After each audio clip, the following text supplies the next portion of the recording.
बिस्मिल्लाहिर्रहमानिर्रहीम। अस्सलाम वालेकुम नाज़रीन, मैं हूं इरफान हाशमी और आपको प्रोग्राम दो टोक में खुशामदीद कहता हूं। और शहर इक़्तिदार से मेरे साथ मौजूद हैं इब्राहिम राय साहब। राय साहब अस्सलाम वालेकुम। वालेकुम अस्सलाम।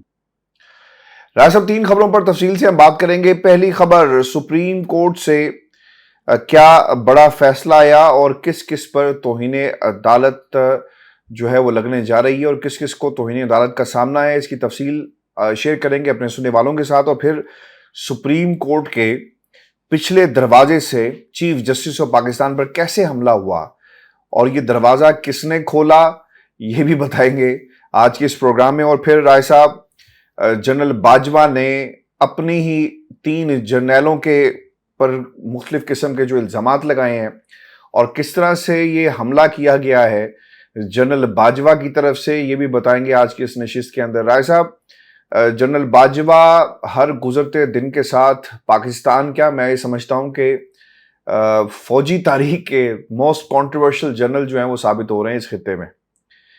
जनरल बाजवा ने जो इंटरव्यूज उनके नाम से चलते हैं, जिस तरह से तमहीद बांधी जाती है, जिस तरह से सवालात का एक बाकायदा जो एक सीक्वेंस है, उससे ऐसा लगता है कि आमने सामने बिठाकर सवालात पूछे गए, उनके जवाब भी आए और फिर एक ख़ास किस्म का बयानिया जो बनाया जा रहा है। अब इन्होंने तीन जर्नल, जिसमें राहील शरीफ साहब हैं और दो हाजिर सर्विस जनरल, इनके बारे में जो बातें कही हैं कहीं ना कहीं तो नोट हो रही होंगी। कोई ना कोई सोच रहा होगा कि जनरल बाजवा को असल में हो क्या गया है। जनरल बाजवा से इंटरव्यू हुआ, इसकी ये तीसरी किस्त है और इसमें उन्होंने ये कहा कि मैंने सवाल किया, ये शाहिद मतेला साहब ये कहते हैं कि मैंने ये सवाल किया कि नवाज शरीफ को अदालत से आपने नाअहल करवाया था, क्योंकि यही इल्ज़ाम है पाकिस्तान की इस्टेब्लिशमेंट के ऊपर। जनरल बाजवा कहते हैं कि सुप्रीम कोर्ट मेरे आर्मी चीफ बनने से पहले पाकिस्तान तहरीक इंसाफ के दूसरे लॉन्ग मार्च के दौरान पनामा पेपर्स पर समाअत शुरू कर चुकी थी। फिर कहते हैं कि आप सुप्रीम कोर्ट के जजेस को क्या समझते हैं और पाकिस्तान आर्मी को क्या समझते हैं। हम फौज हर चीज पर असरअंदाज नहीं हो सकते। सुप्रीम कोर्ट के जज खुद भी बहुत कुछ कर रहे होते हैं। मैंने सुप्रीम कोर्ट तक रसाई नहीं की थी। जनरल फैज ने की हो तो कुछ कह नहीं सकता। मैं किसी को अगर 8 काम करने के लिए कहता हूं तो वो जाकर अगर 10 काम कर ले तो हमें नहीं मालूम। और पाकिस्तान की इंटेलिजेंस एजेंसीज जो हैं, बहुत सारे काम ऐसे होते हैं जो अपनी मर्जी से करते हैं। It is hard to digest. Rai साहब, आपके मुल्क का सिपा सलार ये कह रहा है कि मेरे नीचे जो लोग काम कर रहे थे, मुझे क्या पता वो क्या कर रहे थे और वो किसके इशारे पर सब कुछ कर रहे थे। फिर एक और सवाल उनसे ये हुआ कि क्या आपने नवाज शरीफ को नाअहल करवाया। जनरल बाजवा ये कहते हैं कि सुप्रीम कोर्ट के 5 जजेस का ये अपना फैसला था। जस्टिस खोसा का शरीफ फैमिली से एक जाती मसला था और शहबाज शरीफ ने 90 की दहाई में जस्टिस खोसा की बहन को तलाक भी दी थी। मुझे नवाज शरीफ ने आर्मी चीफ बनाया था, मैं कैसे उनको नाअहल करवा सकता था। इसके अलावा भी नवाज शरीफ हमेशा मेरे साथ बहुत अच्छे और बहुत डिसेंट थे। फौज का नवाज शरीफ की नाअहली में कोई लेना देना नहीं है। सुप्रीम कोर्ट ने फौज के जिम्मे सबूत लाने का टास्क लगाया था, सबूत फौज ने मुहैया कर दिए। और जनरल आसिम मुनीर, राय साहब मैं दोबारा दोहराता हूं, पाकिस्तान के मौजूदा army chief general Asim Munir के अरब ममालिक में अच्छे ताल्लुकात थे। मैंने उनको यूएई भेजा था और वो अकामा लेकर आए और मैंने पूछा, यूएई में नवाज शरीफ से यमन जंग में साथ ना देने की वजह से नाराज था और इसीलिए उन्होंने नवाज शरीफ का अकामा दिया। राय साहब, अकामे वाली बात भी हुई है और फिर वो ये भी कहते हैं कि जब अदालत में पनामा केस चल रहा था तो शायद खाकान अब्बासी साहब मेरे पास आए और मुझे दामने को लेकर गए। वहां हम 3 घंटे बैठे रहे। उन्होंने कहा कि आप पनामा केस में नवाज शरीफ साहब की मदद करें। मैंने उनसे कहा कि मैं ज़्यादा से ज़्यादा उनकी मदद नहीं कर सकता क्योंकि उन्होंने खुद बहुत सारी गलतियां कर ली हैं। नवाज शरीफ ने पनामा में कई गलतियां की थी। उन्हें सिर्फ ये कहना चाहिए था कि फ्लैट मेरे वालिद के थे और बच्चों को दे दिए, और तो उन सबूतों का बोझ ना आता, कतरी खत ना लिखा जाता और ना ही लाना पड़ता। और बहरहाल किसी दोस्त ने बताया कि मियां नवाज शरीफ ने डाइवो से $5 मिलियन जो है वो रिश्वत ली थी और $3 मिलियन के फरैड खरीदे और $2 मिलियन जहाद के लिए या किसी फ्लाइट ट्रस्ट को दे दिए गए। राय साहब, ऐसा लगता है कि कोई जासूसी नॉवल है और ये उसकी बातें हैं। अब मैं, आप या पाकिस्तान की अवाम या वो लोग इस वक्त हमें सुन रहे हैं, हम इसको किस तरह लें। एक जनरल जो बहुत ताकतवर था, मौजूदा हुकूमत उसके ऊपर लंदन में बैठकर उसका कायद ये कहता रहा कि जनरल बाजवा आपको इसका हिसाब देना होगा और आज वो कहता है कि जनाब ये कुछ मैंने तो नहीं किया। आज पाकिस्तान की जो एस्टेब्लिशमेंट है उसकी तरफ लोग जो हैं वो शक की निगाह से देख रहे हैं। और फिर सबसे जो अहम बात इसमें है कि इन्होंने जो महाज इस वक्त पीडीएम के टोले ने, जिस तरह बिलावल जरदारी ने कहा कि एक फिरौन बैठकर आइन की तशरीह कर रहा है, अदलिया को इससे भयानक नाम नहीं दिया जा सकता।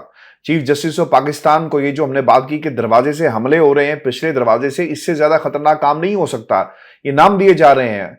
ऐसा लगता है कि इस माहौल के अंदर जब अदलिया को बदनाम करने की कोशिश की जा रही, राय साहब, वहां पर अदलिया के 5 जजेस के हवाले से भी ये महाजराई इस इंटरव्यू में हमें नजर आ रही है।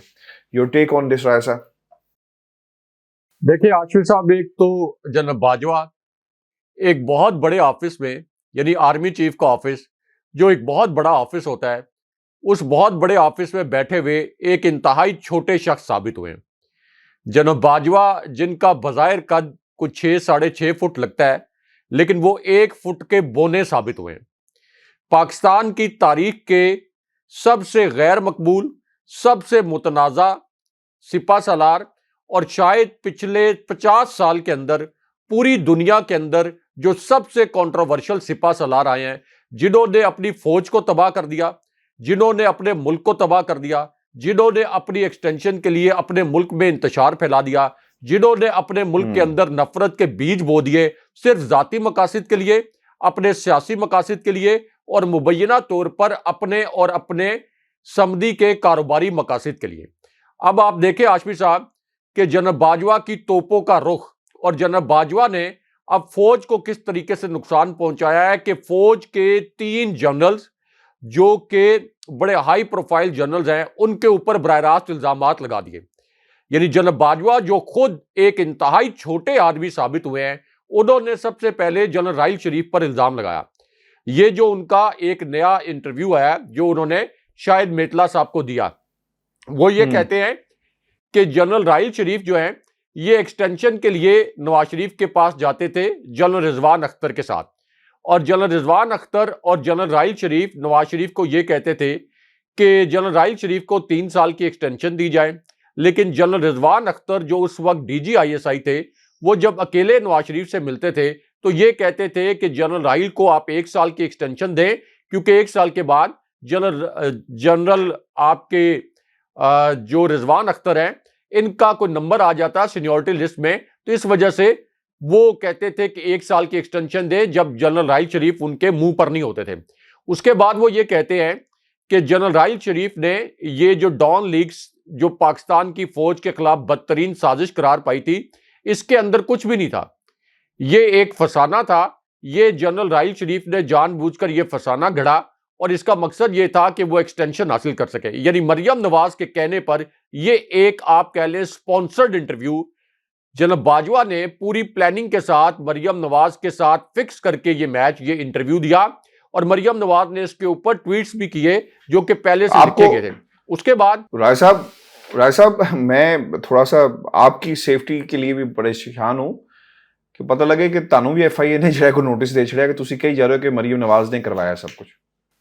मैं तो कहता हूं, दोबारा कह रहा हूं कि मरियम नवाज नहीं करवाया है, क्योंकि मरियम नवाज ने इसके ऊपर ट्वीट्स भी किए हैं। हाशमी साहब, एक साफी की नोज फॉर न्यूज होती है, आप खबर को पढ़ के बता देते हैं, समझ जाते हैं कि खबर कहां से आई है, खबर इंडिपेंडेंट जराये से लगी है कि खबर लॉन्च करवाई गई है।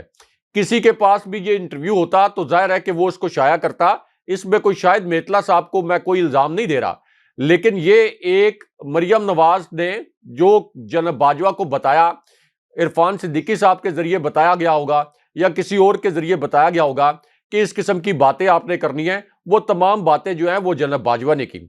उसके बाद जनरल बाजवा ये कहते हैं कि ज़रबे अज़्म जो ऑपरेशन था, इसमें एक गोली भी नहीं चली, और जनरल आसिम सलीम बाजवा, जो साबिक DG थे जनरल राहिल शरीफ के दौर में, उन्होंने जनरल राहिल शरीफ को यह लारा लगा दिया कि मैंने आपको हीरो बनाना है, मैंने आपको हीरो बनाना है, तो आप करप्शन के खिलाफ नारा लगा दें। हाशमी साहब, ये कितना बड़ा झूठ बोला है जनरल बाजवा ने। क्या पैनामा लीक्स जो हैं, ये जो पैनामा पेपर्स हैं, ये जनरल राहिल शरीफ लेके आए थे? ये जनरल राहिल शरीफ या उस वक्त जनरल रिजवान अख्तर लेके आए थे? ये कोई उस वक्त की स्टैब्लिशमेंट लेके आई थी? ये तो एक इंटरनेशनल स्कैंडल था जिसमें दुनिया के कई ममालिक के हुक्मरानों के नाम आए थे। सिर्फ नवाज शरीफ का नाम नहीं आया था, कई ममालिक के हुक्मरानों के नाम आए थे, उनको इस्तीफे देने पड़े थे, उनको घर जाना पड़ा था और मियां नवाज शरीफ अगर का नाम भी आ गया था। तो ये कहते अगर हैं आप जी अगर आप इजाजत दें तो मैं आपकी बात को ही आगे बढ़ाऊंगा, क्योंकि इसमें कुछ गलतियां नवाज शरीफ की पनामा के हवाले से जो है उनका जिक्र भी किया गया है। ये कहते हैं कि चौधरी निसार साहब, आपका रायसा बड़ा ताल्लुक है उनसे, उन्होंने नवाज शरीफ को मना किया था कि जेआईटी के लिए सुप्रीम कोर्ट को खत ना लिखें, क्योंकि ये जेआईटी का जो खत है वो नवाज शरीफ साहब की तरफ से लिखा गया। फिर चौधरी निसार ने आईएसआई और एमआई के अफसरान जेआईटी में शामिल ना करने का भी कहा, लेकिन नवाज शरीफ ये बात भी नहीं माने। मैंने भी 4-5 बंदों को पैगाम दिया कि नवाज शरीफ को कहें कि जेआईटी में फौज के अफसरान को शामिल मत किया जाए, लेकिन नवाज शरीफ इत्तेमाद थे और वो नहीं माने। नवाज शरीफ को यकीन था कि उनके पास दस्तावेजात पूरी हैं, ये अपनी ईमानदारी पर फौज का ठप्पा भी लगवाना चाहते थे, लेकिन मसला ये था कि नवाज शरीफ बुरी तरह बरी हो जाते तो सारा मलबा फौज पर गिरता। सुप्रीम कोर्ट ने जेआईटी बनाने का फैसला किया। मैंने डीजी आईएसआई को बुलाया और कहा कि हमें इस मामले से निकलना है, तो उन्होंने कहा कि सुप्रीम कोर्ट का हुक्म है, हम कैसे निकल सकते हैं। मैंने अपने बेटे बैरिस्टर साद से सुप्रीम कोर्ट के नाम खत भी लिखवाया। साद बाजवा अंग्रेजी बहुत अच्छी लिखते हैं। मैंने खत लिखकर माजरत करने का मामले को कोर कमांडर कॉन्फ्रेंस में रखा, तो उन्होंने कहा कि हम मातहत इदारा है, खत लिख सकते हैं, चुनाचा खत नहीं भेजा गया। मैंने पूछा नाअहली कैसे हुई सुप्रीम कोर्ट में, क्या इंसाफी जज है? तो उन्होंने जवाब दिया कि हम भी तो इंसाफी थे। इस पर उन्होंने बुलंद कहका लगाया, हम जनरल्स भी पहले इंसाफी थे जो इमरान खान केस में गिरफ्तार थे। हम समझते थे कि नई पार्टी से नए चेहरे हैं, बेहतरी लाएंगे, लेकिन हम गलत साबित हुए।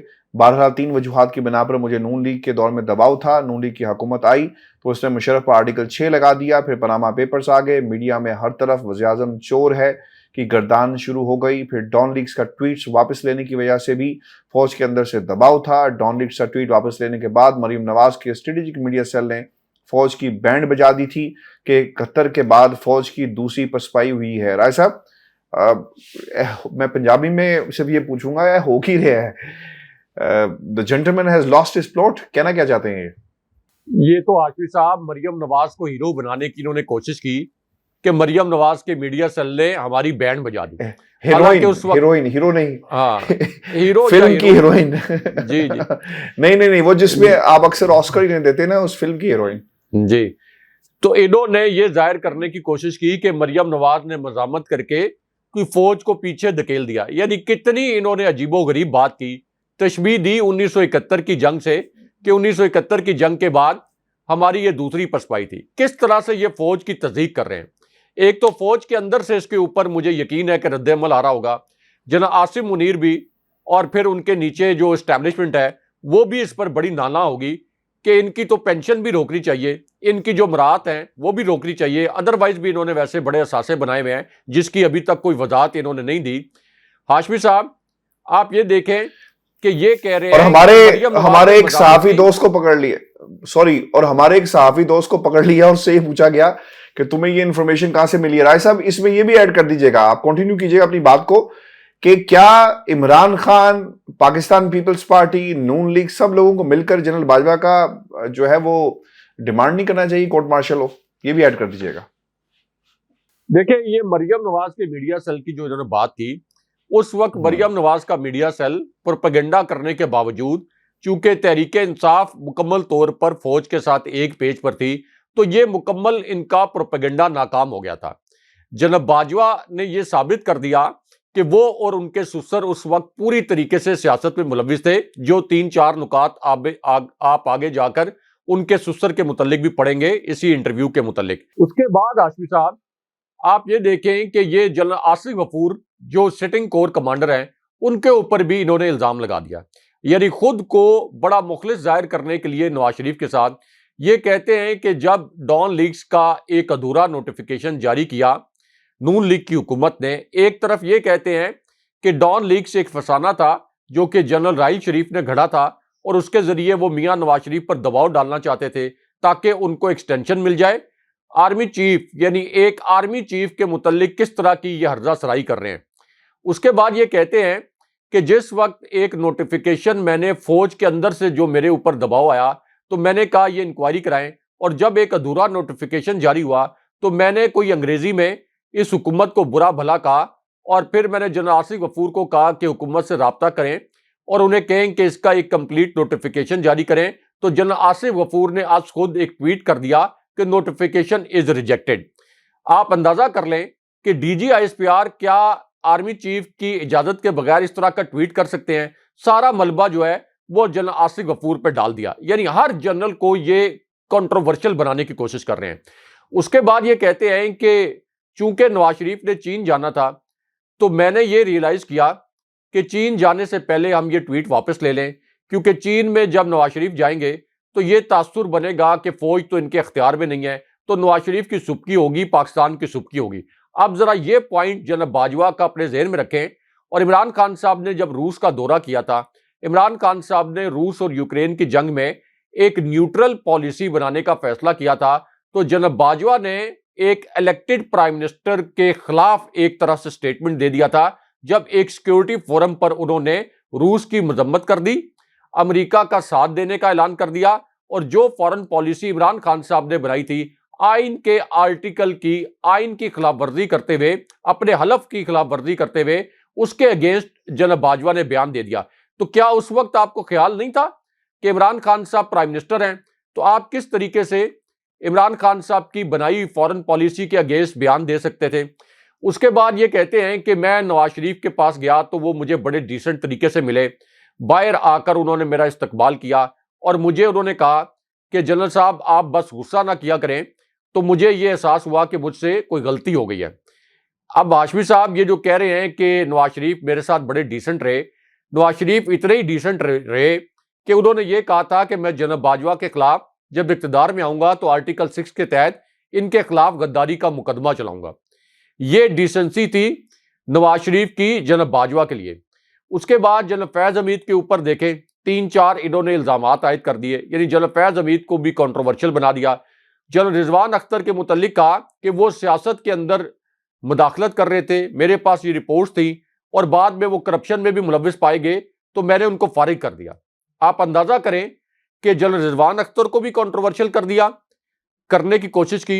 एक ऐसा सिपा सालार जो खुद सबसे ज्यादा कंट्रोवर्शियल है, और फिर जो आपके सिटिंग आर्मी चीफ हैं जनरल आसिम मुनीर, उनके मुतल्लिक भी ये कह दिया कि ये UAE गए थे, इनके अरब ममालिक के साथ बड़े अच्छे ताल्लुकात थे, इनको मैंने भेजा था और ये वहां से अकामा लेके आए थे, और फिर ये भी कहा कि अकामे की बुनियाद पर नवाज शरीफ की नहली हुई। अब उनसे पूछा गया कि क्या अकामा ठीक था, यहां पर वो फंस गए, तो उन्होंने कहा कि बस अकामे की बुनियाद पर नहली हो गई, और जज साहिबान का जाती बुग़्ज़ था नवाज शरीफ से। ये आज जनरल बाजवा को याद आया कि जस्टिस खोसा की बहन के साथ शहबाज शरीफ की शादी हुई थी, उन्होंने जस्टिस खोसा की बहन को तलाक दी, तो जस्टिस खोसा को इस बात का गुस्सा था और इस वजह से उन्होंने नवाज शरीफ को नहल कर दिया। ये आज इनको याद आया। फिर एक और इन्होंने झूठ गढ़ा कि जी मैंने कोर कमांडर्स कॉन्फ्रेंस में ये कहा कि फौज को पीछे हट जाना चाहिए और फौज जो है वो अपने नुमाइंदे GIT में शामिल ना करे।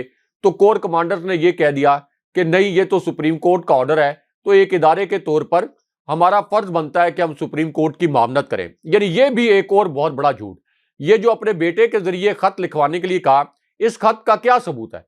सुप्रीम कोर्ट में कोई ऐसा खत मौजूद नहीं हाशमी साहब, कोई ऐसा डॉक्यूमेंट मौजूद नहीं है। अब ये कहते हैं कि खत लिखवाकर हमने अपनी जेब में वापस डाल दिया और हमने सुप्रीम कोर्ट नहीं भिजवाया। फिर मरियम नवाज के केसेस के मुतालिक मेतला साहब ने जो सवाल किया, क्योंकि मेतला साहब मुझे मिलते रहते हैं इस्लामाबाद में, मैं जानता हूं उनको, तो उन्होंने जो सवाल किया उसके मुतालिक कहते हैं कि मरियम नवाज के केसेस कमजोर थे, इस वजह से मरियम नवाज की सजाएं माफ होगी। इसको भी मरियम नवाज ने ट्वीट किया है। आप अंदाजा कर लें कि किस किस्म का फिक्स मैच जो है वो जनरल बाजवा और मरियम नवाज मिलकर खेल रहे हैं। यानी एक प्लांटेड उन्होंने जवाब दिया कि मरियम नवाज के केसेस कमजोर थे, इस वजह से मरियम नवाज को रिलीफ मिल गया। उसके बाद वो ये कहते हैं कि ये तारिक फातमी, परवेज रशीद को हटाने के लिए फौज के अंदर से एक इंटरनल दबाव था, फौज के अंदर दबाव की वजह से मैंने ये डॉन लीक्स की इंक्वायरी को आगे बढ़ाया, वरना डॉन लीक्स के अंदर कुछ भी नहीं था। यह भी एक बहुत बड़ा झूठ है। मैं आपको बताता हूं इसकी असलियत। चौधरी निसार अली खान वजीर दाखिला थे। चौधरी निसार अली खान को मैंने इंटरव्यू किया। चौधरी निसार अली खान साहब से मैंने पंजाब हाउस में मुलाकातें की। मैंने एक मरतबा नहीं, कई मरतबा उनसे मुलाकातें की। उनकी कई ऐसी असाइनमेंट्स थी जिसमें हम 4-5 सिर्फ सहाफ़ी मौजूद होते थे, और चौधरी निसार अली खान साहब ने मुझे इंटरव्यू में बाकायदा बताया कि ये जो डॉन लीग्स थी, ये कोई फसाना नहीं बल्कि हकीकत थी। यानी डॉन लीग फौज के खिलाफ बदतरीन साजिश थी। फिर चौधरी निसार अली खान साहब ने मुझे ये भी बताया कि परवेज रशीद इस साजिश में बराह रास्त मुलव्विस थे। उन्होंने कहा मुलव्विस थे और यह साजिश एक हकीकत थी। इससे कतई नजर के चौधरी निसार अली खान साहब ने नवाज शरीफ के साथ मुखलिस होकर हो सकता है कि उनको बचाने की कोशिश की हो, लेकिन परवेज रशीद के मामले में तो वो क्लियर थे कि परवेज रशीद ने यह साजिश की थी। और इस दौरान जब मेरे साथ उनका इंटरव्यू था तो उन्होंने नवाज शरीफ के खिलाफ किसी किस्म की बात नहीं की, लेकिन ये डॉन लीग्स के मामले पर उन्होंने क्लियरली कहा कि परवेज रशीद 100% इसके अंदर मुलव्विस थे। तो जनरल बाजवा अब ये कहते हैं कि ये डॉन लीग्स जो है ये तो जनरल राहिल शरीफ का घड़ा हुआ एक अफसाना था। उसके बाद आशफी साहब ये कहते हैं कि मैं तो एक्सटेंशन के हक में नहीं था, यानी इस किस्म का तासुर देते हैं, और मैं नवाज शरीफ को नायल क्यों करवाता, मुझे तो नवाज शरीफ ने आर्मी चीफ बनाया था। इसी वजह से अब मरियम नवाज ये कहती हैं कि जनरल फैज हमीद के मुतल्लिक तो मेरे पास शवाहिद मौजूद हैं, लेकिन जनरल बाजवा के मुतल्लिक मेरे पास शवाहिद नहीं है। एक तो जनरल बाजवा ने यह साबित कर दिया, खुद साबित कर दिया, मरियम नवाज चूंकि एक जल्दबाज सियासी खातून है, सियासी मेच्योरिटी नहीं है, तो मरियम नवाज ने जनरल बाजवा को जो प्रेशराइज किया, या मुबैना तौर पर जिस डील की बात की जाती है, या मुबैना तौर पर कुछ लोग ये भी कहते हैं कि कोई लेन देन भी हुआ है, तो उसके नतीजे में जनरल बाजवा ने बहुत जल्दबाजी के अंदर ये इंटरव्यू देके ये साबित कर दिया कि एक डील हुई थी रजीम चेंज ऑपरेशन के लिए, और उसके तहत उन्होंने शरीफ खानदान के साथ मिलकर ये पूरी रजीम चेंज की। और इसी वजह से अब जनरल बाजवा जो हैं वो इंटरव्यू के जरिए असल में नवाज शरीफ की नाअहली खत्म कराने के लिए राह हमवार करने की कोशिश कर रही है। और मरियम नवाज ने एक डमी अकाउंट है आशफी साहब, मरियम नवाज का एक बड़ा जबरदस्त ट्विटर पर तरीकाकार है, तरीका वारदात है, बल्कि तरीका कार भी नहीं है, ये बड़े गौर से सुनने वाली बात है। इन्होंने सोशल मीडिया पर कुछ जाली अकाउंट्स बनाए हुए हैं, कुछ नहीं असली, कुछ हैं, ज्यादातर जाली हैं। उसके बाद जो इन्होंने ट्वीट करना होता है उसके मुतल्लिक इसी जाली अकाउंट से एक सवाल करवा लेती हैं और उसके ऊपर फिर जवाब देके अपना ट्वीट करवा देती हैं।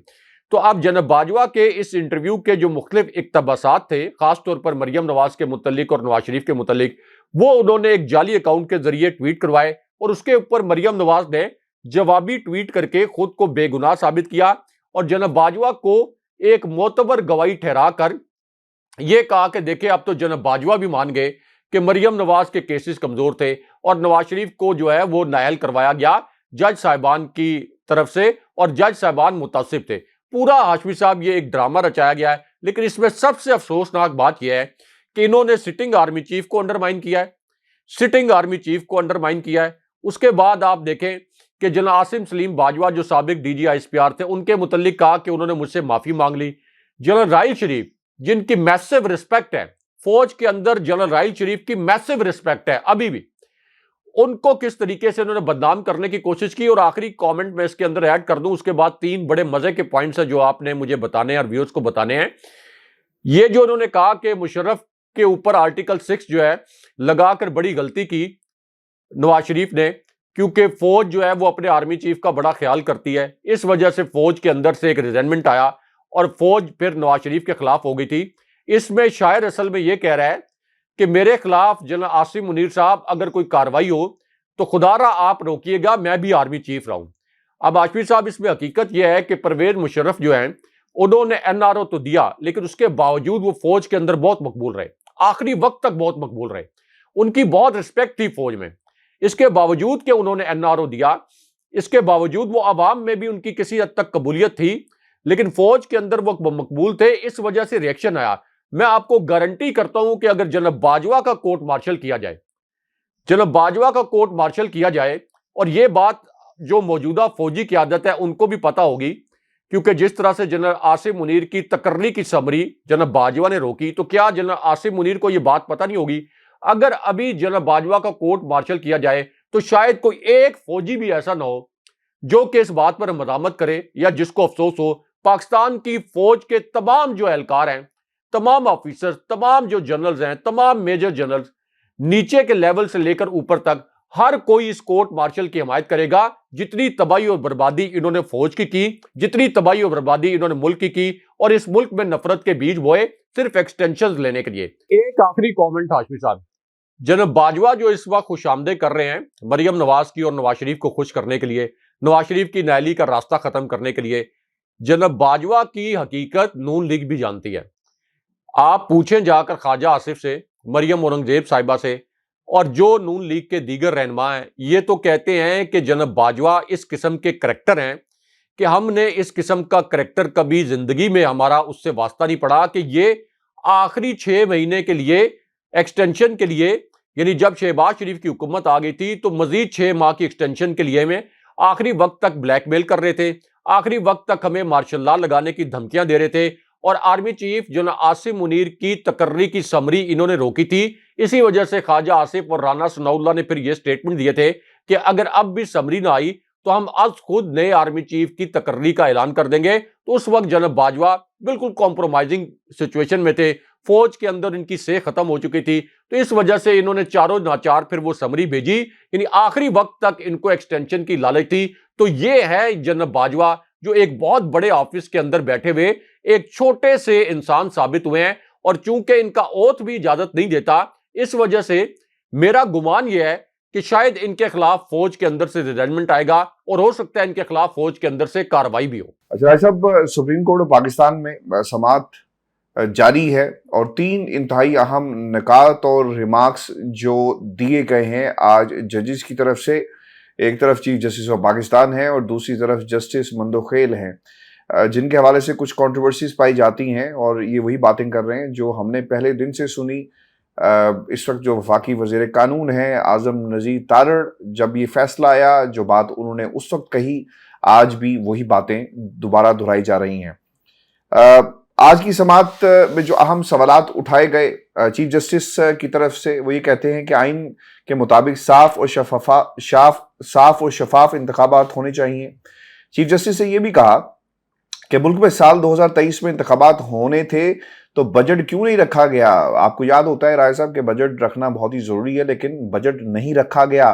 चीफ जस्टिस ने यह भी कहा कि पूरे मुल्क में इंतखाबात हों तो कितने पैसे दरकार होंगे। समाअत के दौरान चीफ जस्टिस उमर अता बंदयाल ने रिमार्क्स में कहा कि 20 साल से मुल्क में दहशत गर्दी का मसला है, इसके बावजूद मुल्क में इंतखाबात होते रहे। 90 की दहाई में 3 दफा इलेक्शन हुए। 90 की दहाई में फिरका वारियत और दहशत गर्दी अरूज पर थी। 58(2)B के होते हुए भी 3 साल बाद असम्बली तोड़ दी जाती थी। सदर मुमलिकत को ये हकाइक बताए बगैर आपने तारीखें तजवीज़ कर दी। चीफ जस्टिस ने रिमार्क्स दिए कि जहां मसला ज़्यादा है, इस ज़िले में इंतखाबात मौखर भी हो सकते थे। इलेक्शन कमीशन ने कच्चे के ऑपरेशन की वजह से पूरे पंजाब में इलेक्शन मुलतवी कर दिया।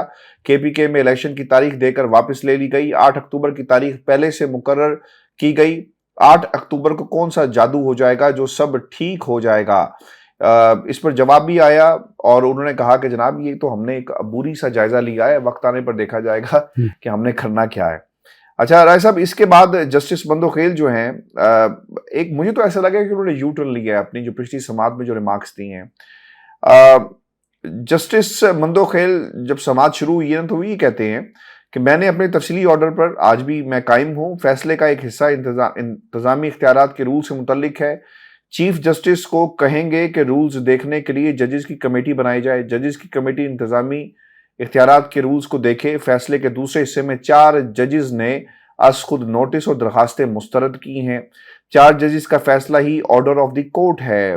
अब ये भी एक इंतहाई अहम नुकता उठाया जा रहा है कि जब फैसला ही नहीं था तो सदर ने इलेक्शन की तारीख कैसे दे दी, इलेक्शन कमीशन के कैसे इलेक्शन शेड्यूल जारी करेगा। आज अदालत के रिकॉर्ड की फाइल मंगवा लें, आपको मालूम हो जाएगा कि ऑर्डर ऑफ द कोर्ट में दस्तखत मौजूद नहीं है। राय साहब, इस बात का जवाब जस्टिस मुनीब अख्तर ने दिया। मुझे तो ऐसा लग रहा है कि ये केस जो है वो जजेस आपस में लड़ रहे हैं, यानी आर्गूमेंट कर रहे हैं।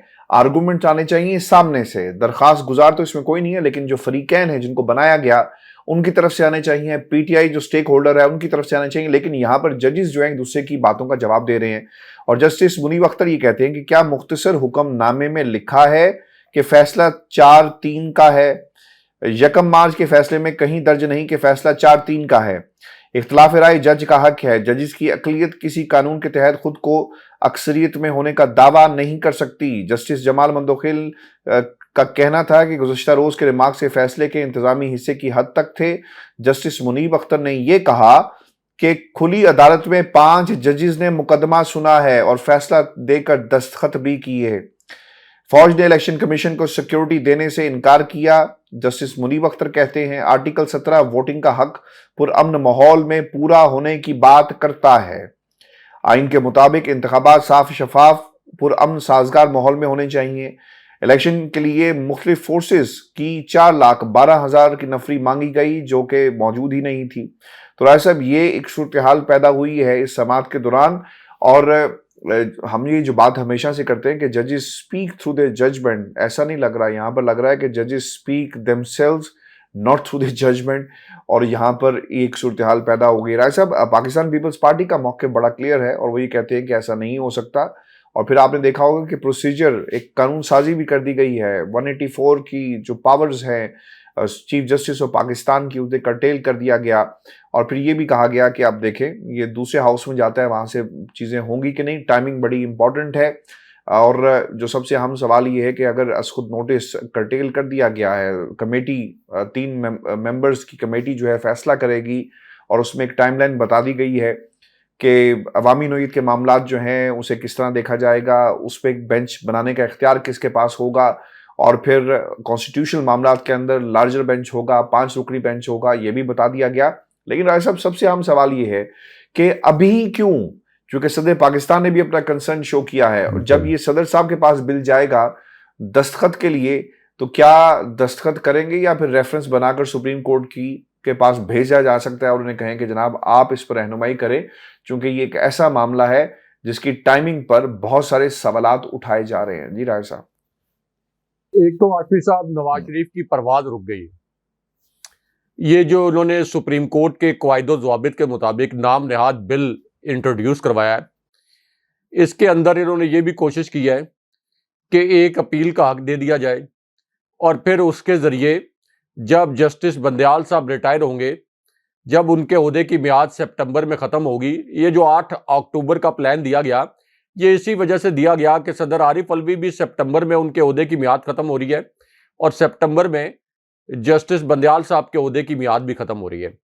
तो अब ये जो इसके अंदर एक शिक शामिल की गई फरमाइशी ताकि नवाज शरीफ के न्यायालय का रास्ता हमवार किया जा के खात्मे का रास्ता हमवार किया जा सके और साथ जहांगीर तरीन जिन्होंने अपनी जानिब से पीडीएम का साथ देने की कोशिश की लेकिन आवाम ने उनको इबरत का निशान बना दिया और पूरा जहांगीर तरीन ग्रुप जो है ये ज़िमनी इलेक्शन में हार गया। तो जहांगीर तरीन की न्यायालय भी ख़त्म करवाने की कोशिश की जाए तो ये एक पूरा लार्जर प्लॉट बनाया गया है पीडीएम की जानिब से। लेकिन आशफी साहब इसके अंदर फिलहाल जस्टिस बंदयाल और इनके साथ 3-4 जज साहबान ऐसे हैं जो कि रुकावट हैं। एक तो आज खुद नोटिस के हवाले से जो चीफ जस्टिस का इन्होंने अख्तियार महदूद करने की कोशिश की है या ख़त्म करने की कोशिश की है, ये गैर आइनी है। पीपल्स पार्टी के वकील रहनुमा लतीफ़ खोसा को आज मैं सुन रहा था, वो ये कह रहे थे कि ये बिल एक फ्रॉड है, ये बिल एक फ्रॉड है, इसकी कोई हैसियत नहीं है। नंबर 1, नंबर 2 इस पर सुप्रीम कोर्ट को एतमाद में लेना होगा। नंबर 3 इसके ऊपर आईनी तरमीम करनी होगी वरना इस बिल की कोई हैसियत नहीं है। दूसरी बात यह है कि अगर ये जॉइंट सेशन से पास कराते हैं तो जॉइंट सेशन से किस तरीके से ये पास करवाएंगे, कैसे ये पास करवाया जाएगा जब सदर आरिफ अलवी इस मकरूह मकसद के लिए जॉइंट सेशन ही नहीं बुलाएंगे। और उसमें अहम बात यह भी है कि ये बिल जब सदर के पास जाएगा तो सदर तो इसके ऊपर दस्तखत नहीं करेंगे, वो तो सिग्नेचर नहीं करेंगे, तो फिर क्या होगा, फिर एक नया बहरान पैदा हो जाएगा। तो फिलहाल आप ये समझ लें कि नवाज शरीफ की परवाज रुकी हुई है जब तक चीफ जस्टिस साहब और 3-4 जज साहबान जस्टिस मुनीब अख्तर, जस्टिस एजाजुल हसन इनको मैनेज नहीं कर लिया जाता तब तक नवाज शरीफ जो है वो पाकिस्तान नहीं आएंगे, उस वक्त तक वो वहां से बयानात दागेंगे। उसके बाद आशफी साहब ये जो उन्होंने 3 सीनियर जजेस की कमेटी का ऐलान किया है कि आज खुद नोटिस का अख्तियार उनके पास होगा, ये भी एक बहुत बड़ा ट्रैप है। ये भी इस वजह से है कि चीफ जस्टिस साहब को, बंदयाल साहब को अमली तौर पर मफलूज कर दिया जाए, क्योंकि इस बेंच ने, ये जो 5 रुकनी नया बेंच बना है, इस बेंच ने ये बता दिया है कि ये जो फैसला आया था इलेक्शन करवाने का, ये कोई 4-3 से नहीं आया।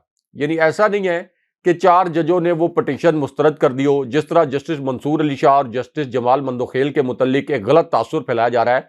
तो क्लैरिटी के साथ चीफ जस्टिस साहब ने और जस्टिस मुनीब अख्तर ने यह बता दिया कि इख्तलाफी जो नोट्स होते हैं, जो अकलीती फैसला होता है, उसकी कोई कानूनी अहमियत नहीं होती, वो कोई अक्सरियती फैसले पर असरअंदाज नहीं हो सकता। और फिर जस्टिस मुनीब अख्तर ने और चीफ जस्टिस साहब ने एक जो सवाल किया इलेक्शन कमीशन से, वो बड़ा अहम है। वो सवाल ये था कि आपने सदर पाकिस्तान के साथ मिलकर इलेक्शन की तारीख का ऐलान किया कि 30 अप्रैल को इलेक्शन होंगे, फिर उसके 2 हफ्ते बाद आपने अचानक ये ऐलान कर दिया कि इलेक्शन अब हम 6 महीने के लिए मुलतवी कर रहे हैं। तो इन 2 हफ्तों के अंदर ऐसे क्या वाकयात हुए? क्या इन 2 हफ्तों के अंदर दहशतगर्दी के कुछ दर्जनों, सैकड़ों, हजारों वाकयात हो गए थे? इन 2 हफ्तों के अंदर क्या पाकिस्तान दिवालिया हुआ था? इससे पहले पाकिस्तान के हालात बिल्कुल ठीक चल रहे थे कि इन 2 हफ्तों के अंदर पाकिस्तान दिवालिया हो गया, तो इलेक्शन के लिए पैसे नहीं रहे।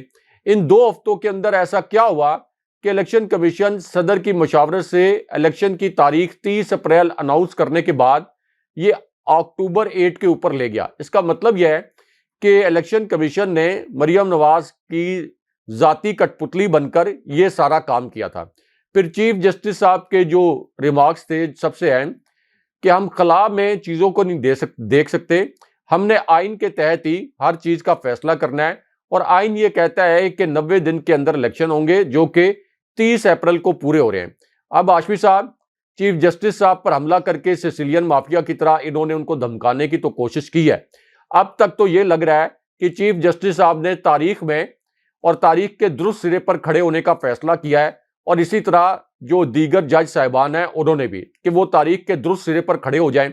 चीफ जस्टिस साहब की वैसे भी रिटायरमेंट होनी है सितंबर में, तो अब देखना यह है कि चीफ जस्टिस साहब कितना दबाव बर्दाश्त करेंगे सिसिलियन माफिया का, कितना दबाव बर्दाश्त कर सकते हैं, और क्या वो अपने फैसले का तहफ़्फ़ुज़ करेंगे। एक ऐसा फैसला जो कि आइन के मुताबिक है, और ये फैसला आइन से बाहर जा ही नहीं सकता।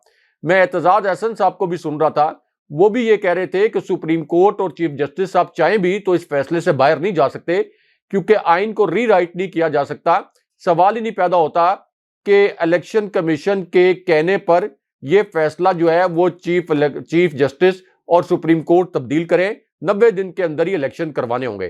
तो तमाम जो रिमार्क्स आए हैं जस्टिस एजाजुल अहसन के, जस्टिस मुनीब अख्तर के, इवन जस्टिस अमीनुद्दीन के और फिर चीफ जस्टिस के, वो तो यही बता रहे हैं कि ये फैसला बड़ा एक ओपन एंड शट केस है, और 90 दिन के अंदर इलेक्शन कराने का ही फैसला आएगा। अगरचे मरियम नवाज, जिनके मुतल्लिक हमने आपको बताया था कि ये चीफ जस्टिस साहब के खिलाफ बगावत भी करवाएंगी, वो बगावत भी इन्होंने करवा दिया है, लेकिन अभी तक लग नहीं रहा कि चीफ जस्टिस साहब को मैनेज ये कर पाया है। और चीफ जस्टिस साहब ये फैसला उनको आइन के तहत ही सुनाना पड़ेगा, वरना चीफ जस्टिस साहब से बेहतर कौन जानता होगा कि जब किसी जज को तारीख जज करती है तो फिर किन अल्फाज में जज करती है।